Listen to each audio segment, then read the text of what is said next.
Welcome everybody to this Roughneck Games production of the Civilizing of pHuggs in Space.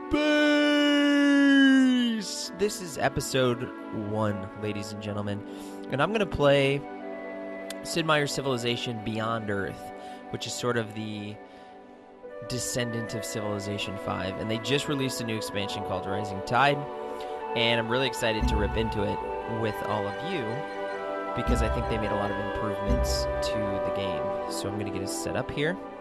So they added some new factions, some sponsors to the mix from what was previously in Beyond Earth. There are 4 new ones.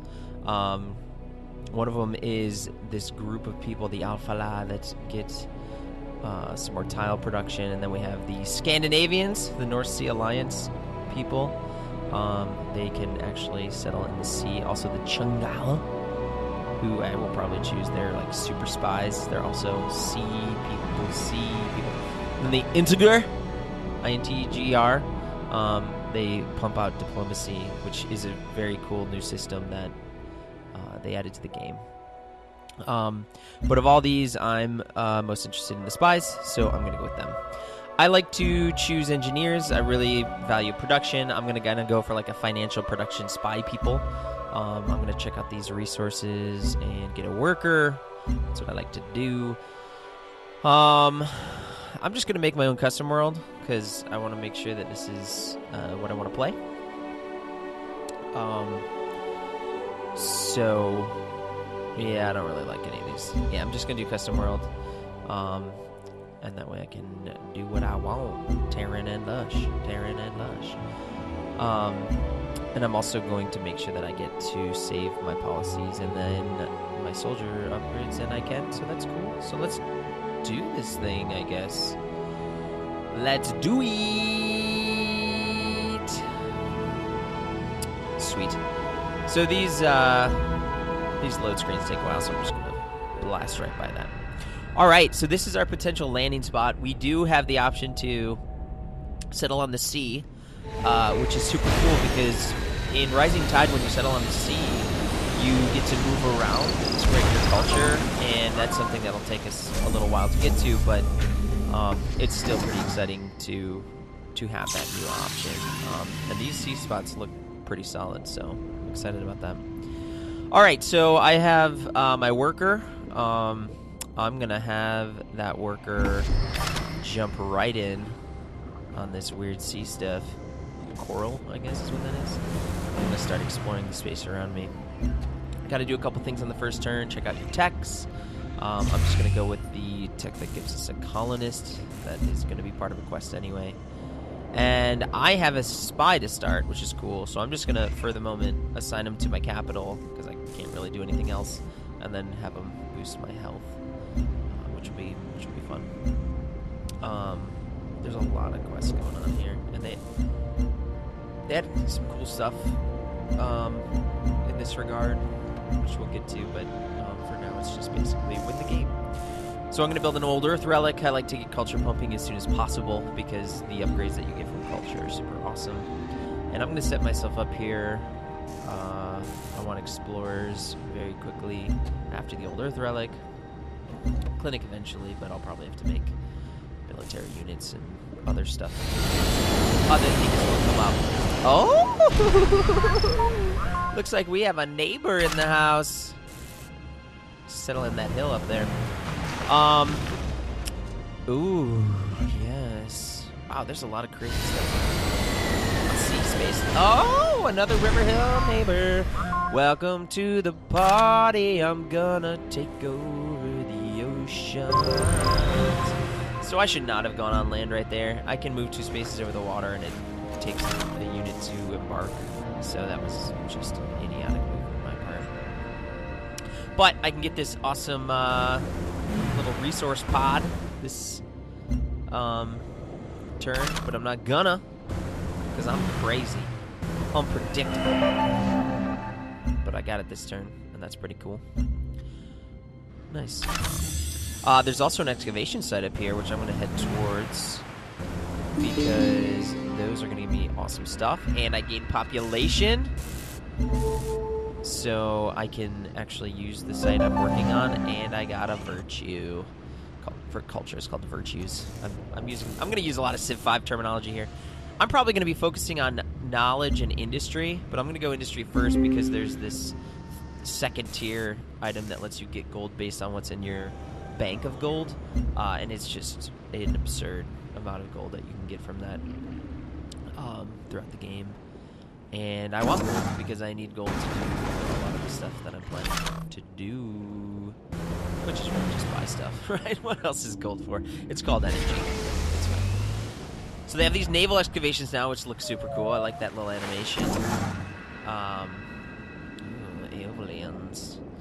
I am probably going to kill the aliens pretty soon. I'm going to get this algae bloom or whatever. This dangerous algae bloom.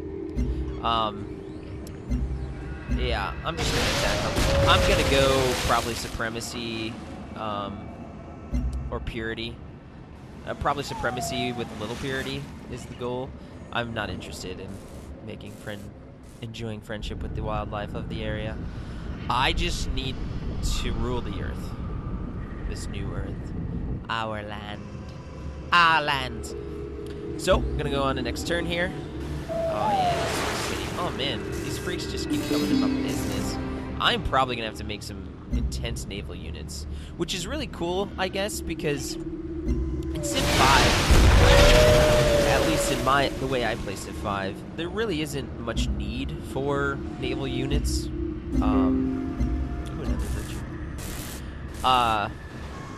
Until later in the game. I mean, like, you can control the seas with galleys and triremes and stuff, but,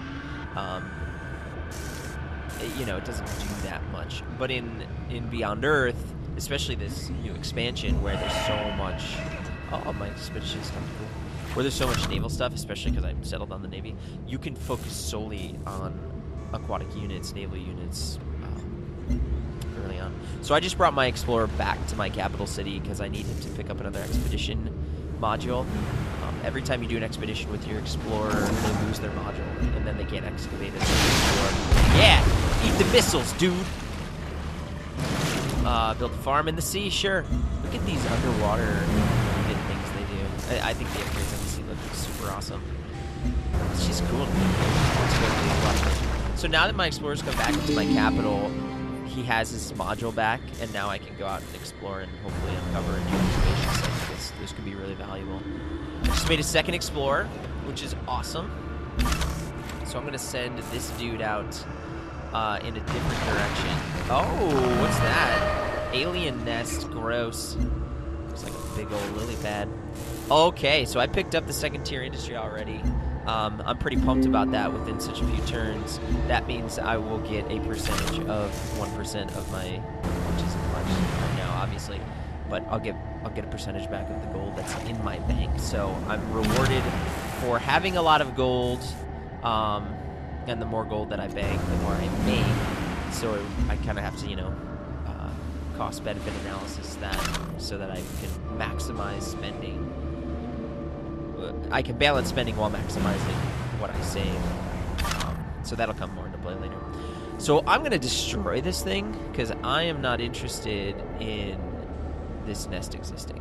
So I'm just going to pillage it, and it's going to be great. Oh, I got an artifact. The artifact system is new to Rising Tide, and it's very interesting. You get these artifacts, and then you can combine them. And I actually haven't yet played enough of this to know what they create, so we're going to explore that together for sure. And when you clear alien nests, you get a little bit more. So it's kind of incentive to destroy the alien nests, which is genocide. But hey, you know what? Maybe if they didn't look so disgustingly icky, I wouldn't destroy them all the time. Come on. If they were mermaid angels, I would probably twice. Right? So, ooh, what was that? Looks like that nest I just destroyed revealed something weird. Let's check that out. Okay, so I continue to grow, which is great. My Explorer. Getting that resource pod. Yeah, I got a solar. Oh, I got another artifact. Another artifact. Getting artifacts all day. Oh, resource pods all over. So I got a solar collector, which is an awesome satellite situation that can maximize the tiles around your capital. And they can really output. Solar collectors give you more energy. That's really exciting.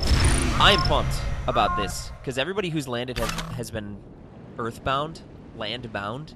It doesn't mean they can't build in the sea eventually, but I have a huge advantage over the sea at this point because nobody else is out here. So if I do this right, I should have a large amount of space that is relatively protected. Oh, nice. Some science. Yeah, that got me pioneering. So now I can build colonists and trade depots, and both are going to be absolutely essential. I'm going to initiate this right now, so put it over these areas, and now I'm going to get a little more gold from this satellite that's just sort of cranking it out, which is awesome. Yeah, I did that.